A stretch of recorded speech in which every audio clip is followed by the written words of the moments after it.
First junction நேயர்களுக்கு வாழ்த்துக்கள். பாஜகவுடைய நிச்சயமாக கூட்டணி இல்லைங்கிறத தமிழக வெற்றி கழகத்துடைய தலைவர் விஜய் அவர்கள் தமிழிசை சவுந்தரராஜன் அவர்களுக்கு செய்தி சொல்கிற மாதிரியும், நாங்கள் எடுக்க போகிற முடிவு உங்கள் பாஜகவை திணறடிக்க போகுது அப்படிங்கிற ஒரு அதிர்ச்சி செய்தி கொடுக்குற மாதிரியும் தகவல்களை விஜய் அவர்கள் சொல்லியிருக்கிறாரு. தமிழக வெற்றி கழகம் தமிழிசை சவுந்தரராஜன் நோஸ் கட் பண்ணுற மாதிரி தமிழக வெற்றி கழகத்துடைய மாநில பொதுச் செயலாளர் சீட்டு நிர்மல்குமார் அவர்களும் இப்படி நீங்கள் பேசிக்கிட்டு இருக்காதீங்க, உங்களோட யாரை நாங்கள் கூட்டணிக்கு வரப்போகிறோம் அப்படிங்கிற ஒரு இன்சல்ட்டிங்கான செய்தியை நிருபர்கள்ட்ட பேசியிருக்காங்க. இந்த அளவுக்கு வாங்க வாங்கன்னு சொல்லி பாஜக அழைக்கிறதும் நீங்கள் வேணான்னு சொல்லி தமிழக வெற்றி கழகம் உதறிக்கிட்டு போகிறதுக்கும் என்ன காரணம்? அந்த அளவுக்கு பாஜக பலகீனப்பட்டு போச்சா அல்லது தமிழக வெற்றி கழகம் அந்த அளவுக்கு மிகப்பெரிய பலம் பெற்றுச்சா அப்படிங்கிற சில நிமிட செய்திகளை நீங்கள் கடைசி வரைக்கும் கவனமாக கேளுங்க.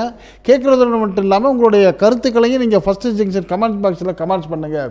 சமீபத்தில் இன்று நிருபர்களுக்கு பேட்டி அளித்த பாஜகவுடைய தமிழிசை சவுந்தரராஜன் அவர்கள் சொல்கிறாங்க, எங்கள்கிட்ட நிச்சயமாக தமிழக வெற்றி கழகம் தீரும், கூட்டணிக்கு வந்துடும்.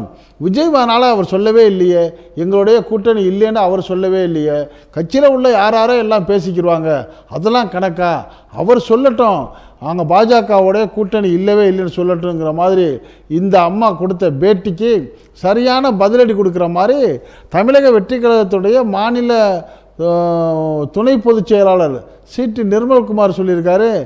இதை விட என்னமா தெளிவாக சொல்கிறது? ஏற்கனவே எங்கள் தலைவர் விஜய் அவர்கள் அந்த மாநாட்டில் அழகாக சிறப்பாக செய்தியாக சொல்லிட்டாரு. கண்டிப்பாக தமிழ்நாட்டில் இருக்கிற திமுகவோடவும் ஒன்றிய அரசான பாஜகவோட எங்களுக்கு கூட்டணி இல்லைன்னு சொல்லி அவர் வாயினாலே அறிவிச்சிட்டாரு. அந்த நிலைப்பாட்டில் நாங்கள் தெளிவாக நிற்கிறோம். காரணம், உங்களுடைய அந்த பாசிச கொள்கை எங்களுக்கு பிடிக்காது, அதனால் நிச்சயமாக நாங்கள் வரப்போகிறதே இல்லை. எங்கள் தலைவர் வாயினால் சொன்னது மட்டும் இல்லை, நாங்கள் நிர்வாகிகள் எல்லாம் சொல்கிறோம்னா எங்கள் இஷ்டத்துக்கு நாங்கள் செய்தி சொல்கிறதில்ல, தலைவர் சொன்னதை தான் சொல்கிறோம். அதனால் நிச்சயமாக உறுதி, பாஜகவோட தமிழக வெற்றி கழகம் கூட்டணிக்கு வரவே வராதுங்கிற ஒரு சரியான பதிலடியை இன்றைக்கி சொன்னதோட, இந்த தமிழிசை சவுந்தரராஜன் போன்றவங்கெல்லாம் ஏதாவது பேசி எப்படியாவது நாங்கள் வந்துடுவோமான்னு நீங்கள் எதிர்பார்க்காதீங்க, உங்கள் பக்கம் நாங்கள் வரமாட்டேங்கிற மாதிரி ஒரு சரியான பதிலடி செய்தியை கொடுத்துருக்கிறாரு. அப்படி கொடுத்ததோடு மட்டும் இல்லாமல் அந்த தமிழக வெற்றி கழகத்துடைய அந்த சீட்டு நிர்மல்குமார் அவர்கள் சொன்ன இன்னொரு பதில் தான் எல்லாருக்கும் ஒரு பெரிய ஆச்சரியத்தை உண்டாக்கியிருக்கு. நீங்கள் பாஜக எங்களை நீங்கள் உங்கள் பக்கம் வருவோன்னு நினச்சிக்கிட்டு இருக்கீங்களா? அதெல்லாம் உங்கள் பகல் கனவு. உங்கள்கிட்ட இருக்கிற அதிமுக பாருங்கள், அந்த தேர்தல் நெருங்க கடைசி நேரத்தில் உங்கள்கிட்டேருந்து விலகி எங்கள்கிட்ட வந்துடும் பாருங்கள் அப்படிங்கிற ஒரு பெரிய குண்டை தூக்கி போட்டிருக்காரு. இது யாருமே எதிர்பார்க்கலை. என்னங்க அப்படி நடக்க வாய்ப்பு இருக்கா அப்படின்னு சில அரசியல் நோக்கர்கள் சொல்கிறப்ப சீட்டு நிர்மல்குமார் சொல்லியிருக்காரு, அப்படி தான் நடக்கும் பாருங்கள். அதிமுக கொஞ்சம் கூட மனசில் ஒரு பிரியம் இல்லாமல் தான் அந்த கூட்டணி அறிவிச்சிருக்காங்க. அந்த அமித்ஷா அவர்கள் அந்த எடப்பாடி பழனிசாமி அவர்களை கட்டாயப்படுத்தி அவர் தான் அறிவித்தார் ஒழிய அந்த கூட்டத்தில் பழனிசாமி சொல்லவே இல்லை. அதுக்கு பிறகு ஏதோ சில கட்டாயத்தின் காரணம் அதனால் அவர் பாஜகவோட கூட்டணின்னு சொல்லியிருக்கார ஒழிய முழு மனசு அவருக்கு கிடையாது. இப்போவும் அதிமுக தரப்புலேருந்து பலரும் தாவேகா எங்களோட பேசிக்கிட்டு இருக்காங்க. ஆக எங்களுக்கும் அவர்களுக்கும் உள்ள ஒரு இடைவெளி என்னென்னா, நாங்கள் சொல்கிறோம் அந்த கூட்டணிக்கு தமிழக வெற்றி கழகம் தான் தலைமைன்னு சொல்கிறோம், அதிமுக சொல்கிறாங்க இல்லை நாங்கள் தான் தலைமைங்கிறாங்க. இதுதான் எங்களுக்கு பிரச்சனை.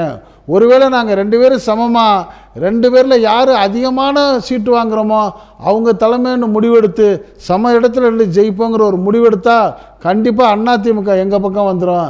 அப்போ கூட்டணிக்கு ஆள் இல்லாமல் தவிக்க போகிறது பாஜக தான் அப்படிங்கிற மாதிரி செய்தியை தாவேகா தொண்டர்கள் கசிய விட்டுருக்காங்க. ஓ, அப்படி கூட நடக்க வாய்ப்பு இருக்கா அப்படிங்கிற ஆச்சரியமான பார்வையில் இன்றைக்கி அரசியல் நோக்கர்கள் பார்க்குறாங்க.